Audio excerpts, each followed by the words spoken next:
This episode is brought to you by Lingoda, the amazing online language school. And this October, Lingoda has a one-time exclusive offer that I think all Thinking in English listeners will really benefit from. A 30-day language sprint. Lingoda's language sprints are intensive challenges in which you take 15 or 30 classes a month. And if you complete the challenge without missing a class, you get 50% of your money back or more in free classes. And with this exclusive one-time 30-day language sprint, you will get all the benefits of intensive study and structured learning and have a greater chance at earning rewards. I really recommend this program. The 30-day course is achievable, helps you build a daily learning habit, and helps you stay motivated. Don't miss out on this one-time offer to boost your language learning with Lingoda's 30-day sprint challenge. Click the link below for more information and use my code SPRINTTOM for €20 or $25 off your sprint registration. Hello, I'm Tom Wilkinson and welcome to the Thinking in English podcast, a podcast for intermediate to advanced level English learners. Tourism can be a great thing for cities, towns, villages, and destinations. But is there such a thing as too many tourists? Yes. And let's discuss this over-tourism, its consequences, and what we can do about it today. You can find the full transcript for free over on the Thinking in English blog, along with extra vocabulary and vocabulary exercises. Here is today's vocabulary list. Over-tourism. Over-tourism. The situation when a tourist destination experiences an excessive and unsustainable number of visitors. For example, over-tourism can have negative consequences for the environment and local communities. Infrastructure. Infrastructure. The basic physical and organizational structures and facilities needed for the operation of a society, such as transport and utilities. As in, large numbers of visitors can strain a destination's infrastructure. Off-peak. Off-peak. Not at the busiest or most popular time. For instance, traveling in the off-peak season can help reduce overcrowding. Promotion. Promotion. The action of encouraging or supporting the growth or popularity of something. As in, influencers can play a role in the promotion of tourist destinations. Tourist trap. Tourist trap. A place that attracts tourists and charges high prices or offers low quality goods or services. As in, it's better to eat at local restaurants than fall into a tourist trap. Respectful. Respectful. Showing respect or polite behavior towards others. As in, travelers should be respectful of local cultures and traditions. Friction. Friction. Conflict or tension between individuals or groups. As in, over-tourism can create friction between tourists and local residents.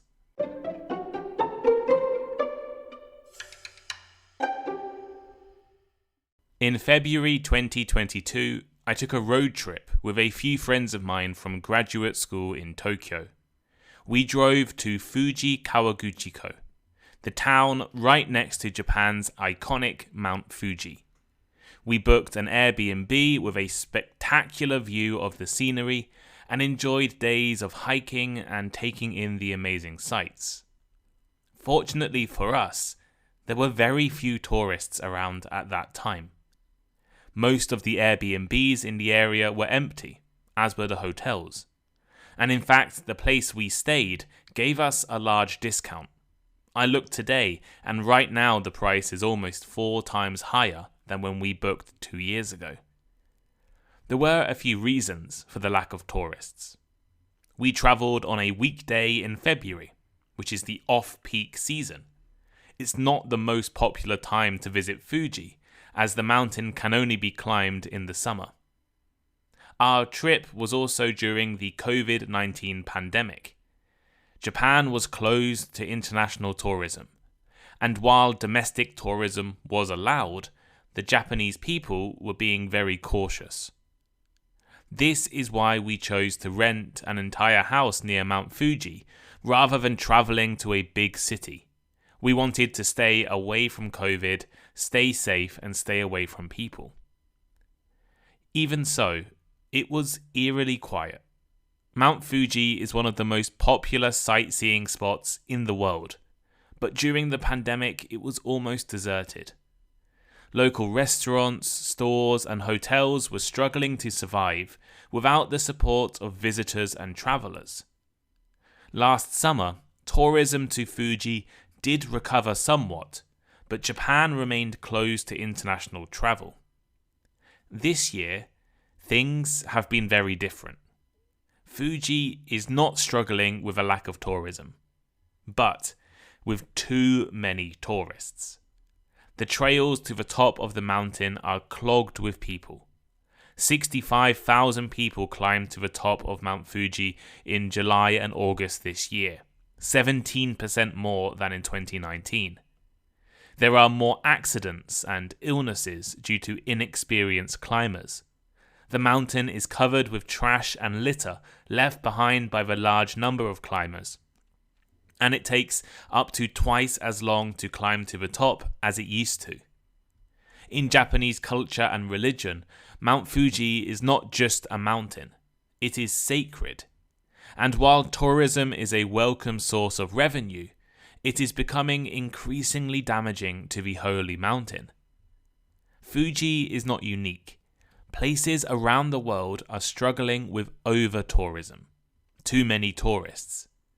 Let's take a deeper look at over-tourism, its consequences, its causes, and how places around the world are trying to deal with over-tourism. Over-tourism refers to the situation when a tourist destination experiences excessive and unsustainable numbers of visitors, leading to negative consequences for the environment, local communities, and your overall tourist experience. In other words, it is when there are more visitors to a place than it can safely hold or effectively deal with. Over-tourism presents unique challenges. On the one hand, destinations are often reliant on tourism. They need the income from travellers, and their local economies may be based around the travel industry. Restaurants, hotels, souvenir shops, tour guides, and more. On the other hand, too many tourists can also be a major problem. It can lead to environmental issues, social problems, and harm the local economy. I think this idea is best demonstrated through examples, so here are a few to help illustrate the concept. Venice, Italy. Venice is a classic example of over-tourism. The city, known for its picturesque canals and historic architecture, has been overwhelmed by travellers. The sheer volume of visitors has led to overcrowding, increased rent prices that drive out locals, and damage to the fragile ecosystem caused by cruise ships and water pollution. Machu Picchu, Peru. The ancient Incan city of Machu Picchu has faced issues related to over-tourism as well. The UNESCO World Heritage Site has seen a surge in visitors, which has raised concerns about the preservation of its archaeological treasures and the impact of foot traffic on fragile ruins.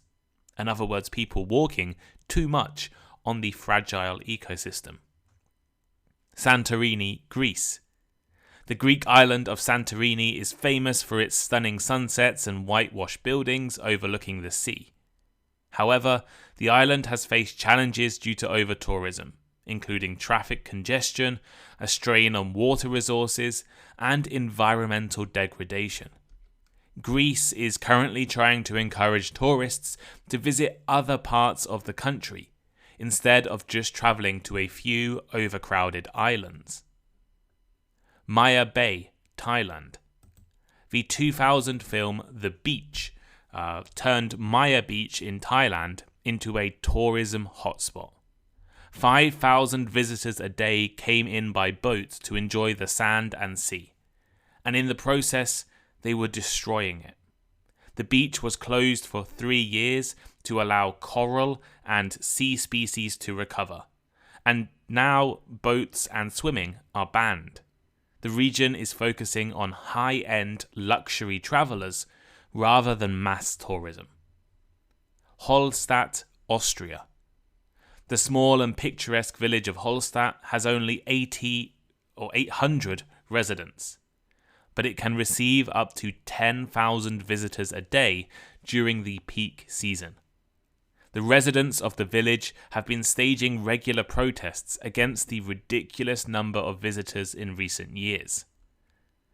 So this term overtourism is relatively new. It was first used around 10 years ago to reflect the growing trend of people visiting specific destinations too much. But why? Why is overtourism becoming an issue? Well, there are numerous different reasons. Travel is easier than ever. Budget airlines, package deals, and the availability of affordable accommodation have made travel much more accessible to a wide range of people. For example, a train ticket from London to Manchester in the UK usually costs over £100, sometimes as much as £200. But you can fly to virtually every country in Europe for at least half the price.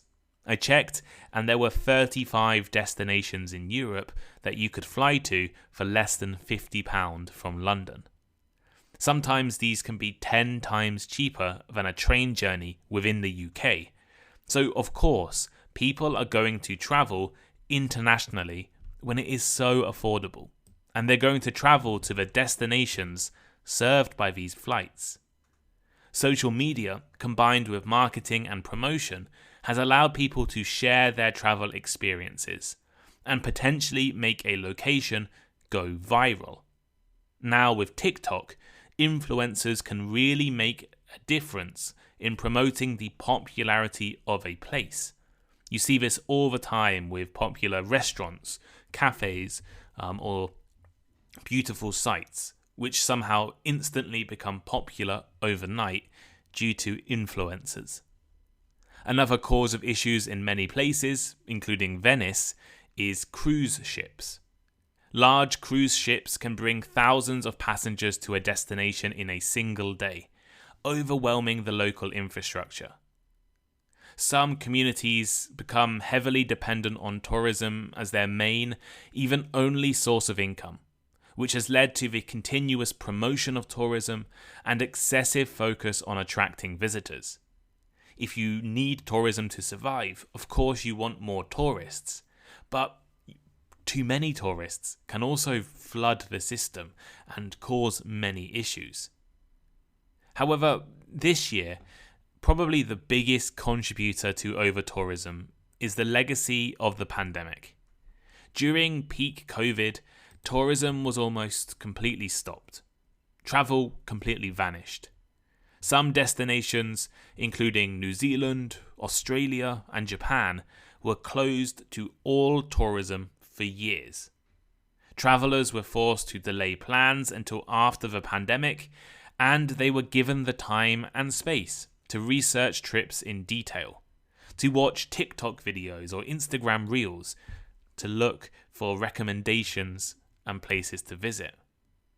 The World Travel Council predicts that tourism will be back to pre-pandemic levels this year and continue growing into the future. This post-pandemic tourism boom has had major consequences and led to destinations being overwhelmed with travellers. But what are the consequences of overtourism? Why is it such a bad thing to have many travellers and visitors? Well, it causes problems for everyone. For you, for the traveller, it can ruin the experience. Crowded destinations can lead to long queues, disappointing views, and increasing prices. Imagine travelling to climb Mount Fuji and see the incredible sunrise from the summit, but only to arrive and not be able to see anything because there are hundreds of others with the same idea. Or imagine visiting Venice, but discovering that even a simple coffee and sandwich is ridiculously expensive because all of the cafes are charging prices specifically for tourists. This is the reality facing many travellers. I visited Kyoto in August 2022, one of Japan's most famous and historic cities. This was during Japan's travel ban, and the major attractions were peaceful, quiet, and amazing. There were no queues at all. In fact, we were the only people at some of the places. This will likely never be the case again.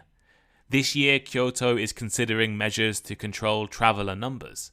Temples and shrines that took me 30 seconds to enter last year now take over an hour. And for those travellers visiting Kyoto this year, the experience may be ruined because there are too many people. It's hard to take a picture. It's hard to read the signs. It's hard to really take in the experience when there are hundreds, thousands of other people in the way. For the local region, the problems are much more severe. Excessive tourism can put immense pressure on the environment, leading to damage to natural resources, wildlife, and ecosystems. This happened to Maya Bay, the beach in Thailand, with boats and swimmers damaging the underwater world. The influx of tourists can strain a destination's infrastructure, including transport, roads, bridges, public transit, sewage and waste management, and utilities like water and electricity. The demand for housing from tourists can drive up property prices and rental costs, making it difficult for local residents to afford to live in their own city. Venice, for example, has seen its population drop to just 50,000 people, far less than the peak of 175,000. It is too expensive and too inconvenient to live in the city for many people. High tourist numbers can lead to increased pollution, including litter, plastic waste, and water pollution. Cruise ships, in particular, can contribute to marine pollution. Iconic landmarks and cultural heritage sites can suffer from physical wear and tear due to the number of visitors. For example, the erosion of historic structures or artwork caused by tourists' touch. Moreover, there have been incidents of tourists deliberately causing damage. Overtourism can lead to resentment among local residents, who feel that their daily lives are disrupted and their needs neglected in favour of tourists. And high volumes of visitors can lead to increased disrespectful behaviour, causing friction between tourists and locals, as travellers often don't know or don't care about local customs. So, cities around the world are attempting to deal with the problems of travel and manage, regulate, and deal with the amount of visitors. For example, from 2024, Venice will charge visitors €5 a day in an attempt to protect the city from the effects of visitors. The money will be used to deal with problems of over-tourism and maybe deter a few travellers. Introducing these kinds of special city taxes for tourists has become a very popular policy. Barcelona did so in 2012 and increased it earlier this year.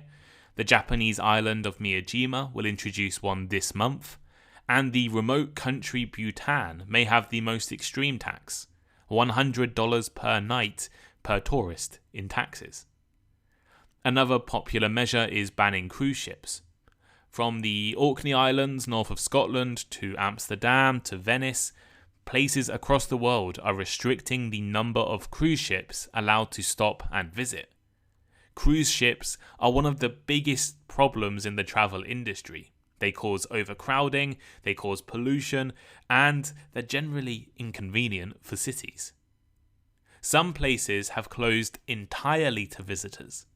Maya Bay in Thailand closed for nearly 4 years before reopening with strict limits on the number of visitors and bans on swimming and boats.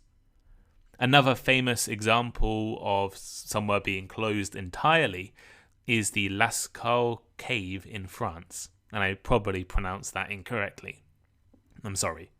The Lascaux caves in France contain incredible early human art, and they opened to the public in 1948. In 1963, scientists concluded that the caves were at risk due to the number of visitors, and they closed temporarily. That temporary closure became permanent. Instead of reopening, the caves have remained closed to the public ever since. However, France did build a replica for visitors. Rather than closing completely, Machu Picchu in Peru introduced a ticketing system. This spread out the times when people could visit, encouraging people to go at less busy times, usually in the afternoon. The Netherlands has attempted to rebrand its reputation for tourism. For example, they are encouraging visitors to travel to more cities than just Amsterdam, and the mayor of Amsterdam has launched a campaign to discourage young British men from visiting the city. The Indonesian island of Bali has experienced massive increases in visitors due to social media popularity and relatively low prices. As well as trying to promote sustainable tourism, Bali has started to become stricter with tourists challenging the island's culture and rules. For example, they deported a 24-year-old Russian woman for posing naked on a sacred mountain. There are even more over-tourism policies around the world. Bans on selfies and photographs in some locations. Ends to discounts on alcohol or public transport tickets in Spain. And education initiatives to encourage people to visit different locations. So that's what cities are doing to deal with over-tourism. But how about us? How can you be a better tourist and avoid contributing to over-tourism? Well, first, think about when and where you visit. All of the places I mentioned in this episode, over-tourism happens in a very specific location. In Japan, places like Mount Fuji, Miyajima Island, and Kyoto are struggling under the weight of visitors. But there are hundreds of places around the country in need of more tourists. There are smaller cities with amazing histories, villages with spectacular views, and towns with excellent food in countries all around the world. You don't need to travel to the exact places you see on TikTok, Instagram, TV shows, or guidebooks. Be more creative and flexible in your travel plans.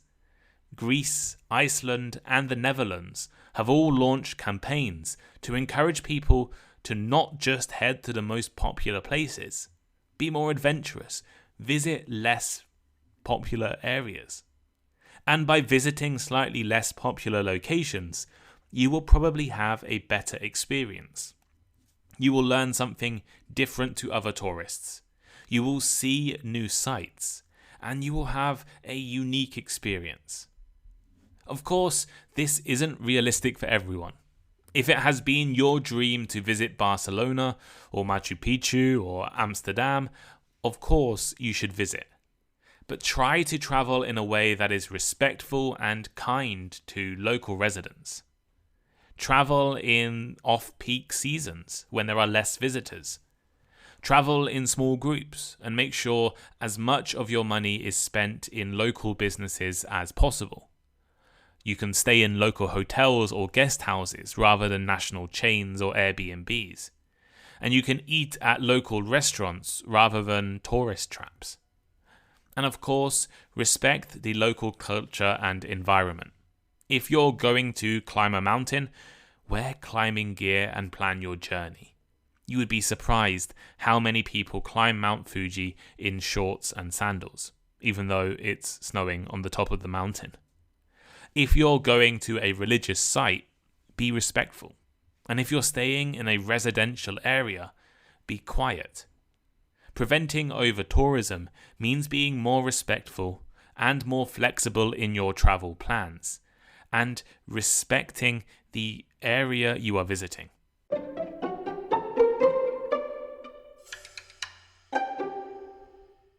So here is today's final thought. In conclusion, over-tourism is a growing global issue with serious consequences for both travellers and the destinations they visit. This problem has grown due to factors like increased accessibility, social media, and the post-pandemic tourism boom. To combat over-tourism, cities and countries are implementing various measures, such as city taxes, cruise ship restrictions, and even temporary closures of iconic sites.